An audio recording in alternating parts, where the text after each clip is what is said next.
Welcome to the Engineering, Emotions, and Energy Podcast, where you can relax, recharge, and reconnect. And now, your host, Justin Wink. Wow. So good to be back. I'm recording from Cancun after spending an entire week in the Tulum area at, I would say, one of the most phenomenal retreats I have ever experienced.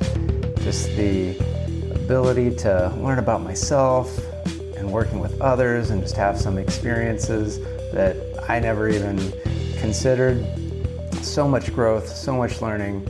So I've got at least 3 or 4 topics that I want to cover in this and upcoming podcasts. So definitely make sure that you are subscribed. You're not going to want to miss all of the great wisdom, all of the great ways to make your life just that much more fulfilled.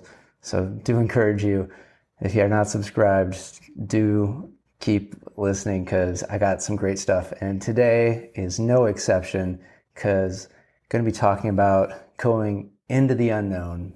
This is just something that anytime we want to do something in life, it's unknown. We don't know if it's going to work out, whether it's going to be good, bad, dangerous, or the most pleasurable, blissful thing ever.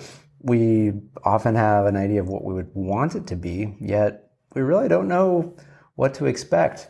And I had a phenomenal experience related exactly to this type of situation at the center where this retreat took place. It was just a beautiful, beautiful resort. It wasn't even in Tulum. Somebody told me technically we were still a little bit north of Tulum, but it was really way out, secluded area, just tropical jungle area. I'm sure I'll get some pictures up. But one of the things that the Tulum and surrounding area is known for is cenotes. So a cenote is basically it's a freshwater body of water, kind of in a cavernous cave system. So it's fed by basically underground rivers. So sometimes the tops have fallen in, so there's open air cenotes, but then sometimes there's underground cenotes with caves, and sometimes there's a mix of the two. The property I was on had a cenote, and there was a pool, and the water drained into the cenote. So if people are in and splashing around, as you go down to walk the stairs down to the cenote, there looks like a waterfall, and so the pool water is actually cenote water. So it's really cool, refreshing. So you go down from the pool, down some steps, and it looks just like a cave. If you've been to Pirates of the Caribbean ride at Disneyland or seen the movie, it kind of has that feel to it, where it's just like this glorious cave, clear water that you can see all the way to the bottom. This cenote is maybe at most 8 feet at the deepest parts, but then other parts very shallow. And there's fish swimming around, just gorgeous, beautiful, spectacular. And the interesting thing about this cenote is as you go kind of back and towards the left, it's kind of a cave, and it seems like it just comes to an end, where it's like, that's that. And was swimming around with some of the other participants, and then start hearing these voices, and it's like, oh, it must be people up at the pool. And it's like, no, it sounds like they're further back somewhere in the cenote somewhere. And then all of a sudden, from out of nowhere, at the very back of the cave, like a few individuals appear, and it's like, where'd you guys come from? They're like, oh, there's a whole other cave back there. It's like, what are you talking about? Yeah, you just got to duck your head under, and then there's more cave to explore with the water. And he's like, come on, I'll show you.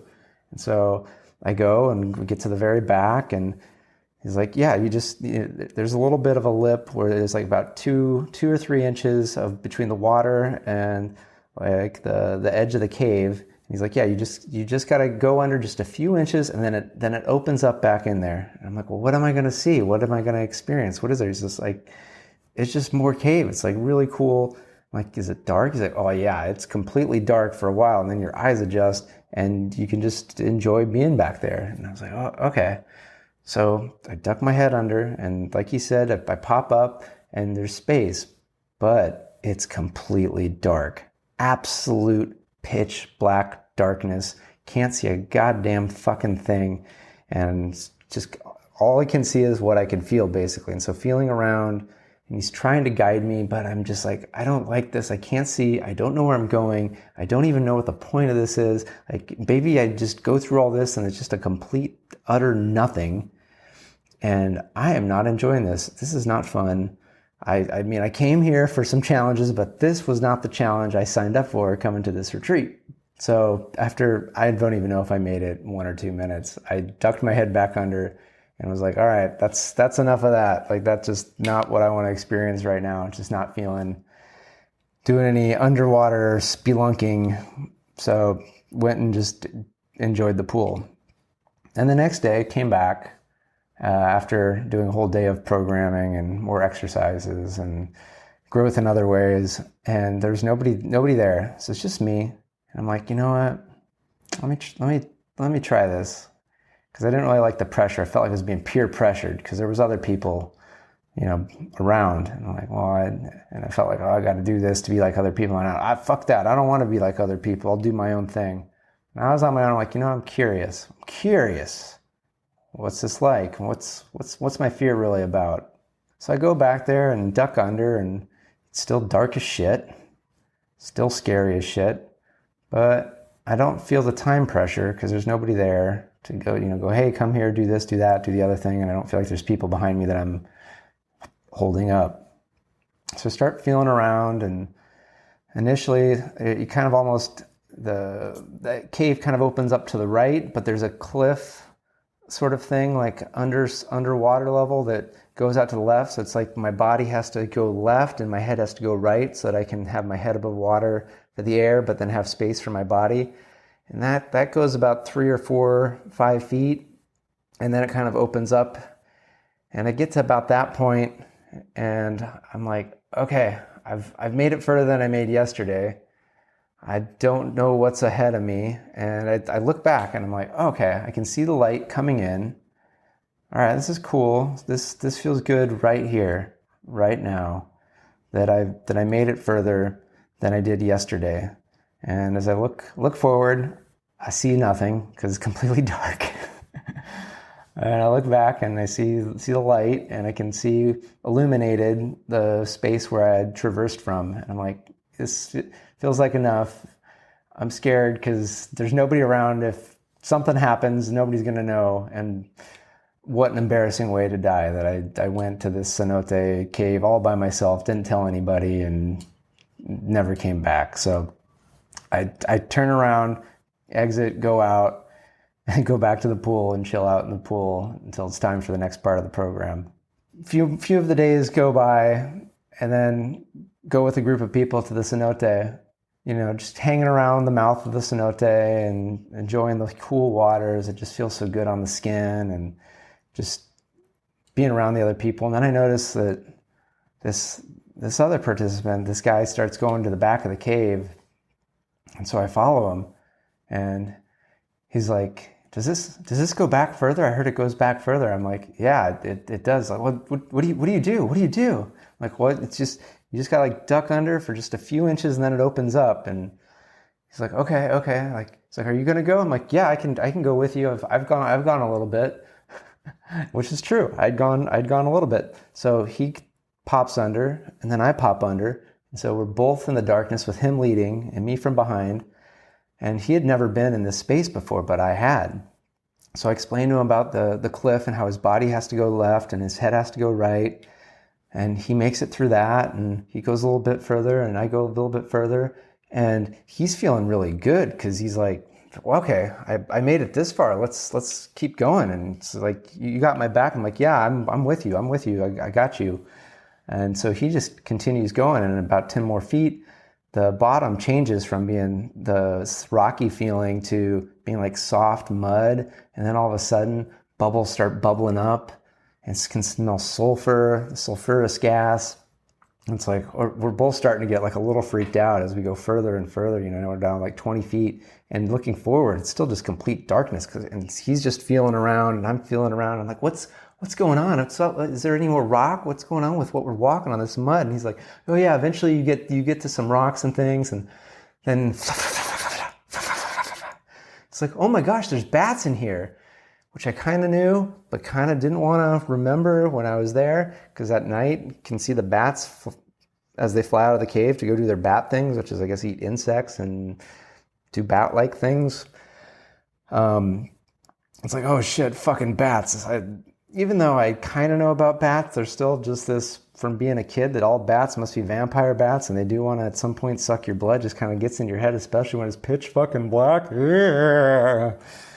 Yeah, he continues going forward, and I continue to follow. And at some point, he's like, I think I reached the back. I don't feel any more way to go. Except, well, I feel something here. This could be a passageway.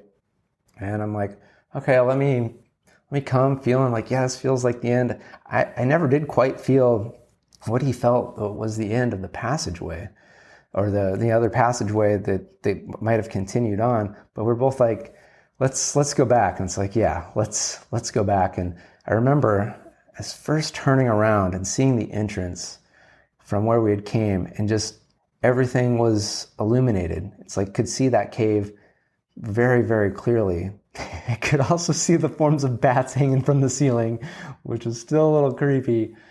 And so the going back was so much easier than coming into that darkness, into that unknown.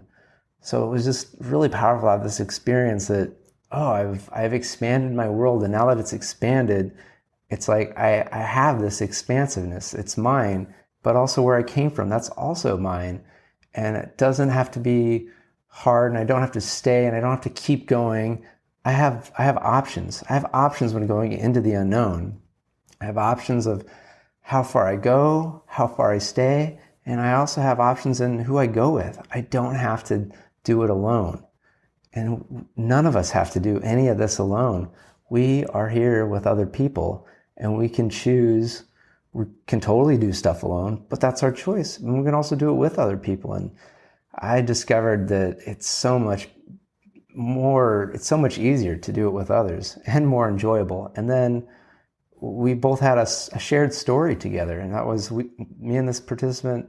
We hadn't really ever talked much before this, but after that, we had a really good connection, and just really had some good talks, and it was fun. He's a fantastic storyteller, and so it was just great to hear him tell this story to other people about how much he learned, how much he loved having the support of someone.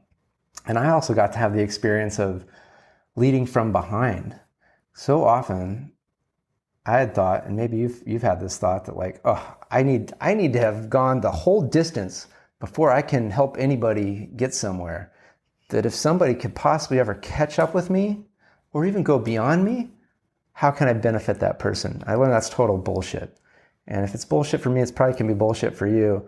That even if maybe somebody's a little further than you, you can still support them. You can still lead them just with your presence, just with your support.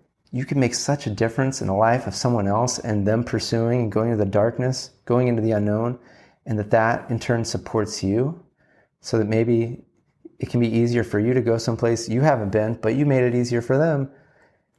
What a beautiful, beautiful, amazing experience. I'd challenge you, what's an area of your life where you want to go into the unknown, where you want to do something you haven't done before, and you might not exactly know how it's going to turn out? That is your darkness. That is your bat cave. Because there are likely things that you could run into that it could hurt, or there could be some great triumphs, some great accomplishments, some amazing feelings, some great connections, some love, some brotherhood, sisterhood, family that comes out of that. And you don't have to do it alone. And so whether it's with me, someone else, it doesn't really matter. I would just challenge you to not only step into that unknown, but put out that hand and go, hey, can you help me take these steps? Whether you're in front, to the side, or behind, it's going to be so much easier when you go into the unknown, especially if it's an unknown bat cave, if you do it with somebody else. So with that, I'm going to wrap up the show. Thank you so much for listening. It's really good to have had that experience. It feels so much lighter, so much brighter. I've got so much I'm looking forward to sharing with all of you. So again, if you're getting anything out of this, please go rate it 5 stars wherever you're listening, whether it's the Apple Podcast thing or maybe Spotify whatever it is, it really does help people. And then share with a friend, or share with someone that's not a friend. Just share it. It really does help out the show. It does help get the word out, because really I'm here to help people live more fulfilling lives using tools to relax, recharge, and reconnect, and show us that we don't have to be living a life of fear, that we can be having a life of joy, ease, love. Because doing it with another person that was my person, that was the other thing. Because remember, tried going to that cave at first, led by somebody, great guy. Just for me at that time, that was not the person meant to lead me into that cave. And I might not be the best person for you, and that's okay. Just be open that when you're ready and you're ready for that help, that the right person is going to come along. So I'm looking forward to more things to share. With that, I will say good day. If you want to contact the show, email me at podcast@justinwink.com. That's Justin, W-E-N-C-K. And find me on social media, Justin Wink, Ph.D. on Facebook, Instagram, LinkedIn, TikTok, and YouTube. And if you want ways so that you can relax, recharge, and reconnect, find the Tuesday 20 every Tuesday at 12:05 p.m. Pacific. It's only 20 minutes, and it's going to get you relaxed, recharged, and reconnected. It's on YouTube, and it's on Facebook. So looking forward to seeing you there.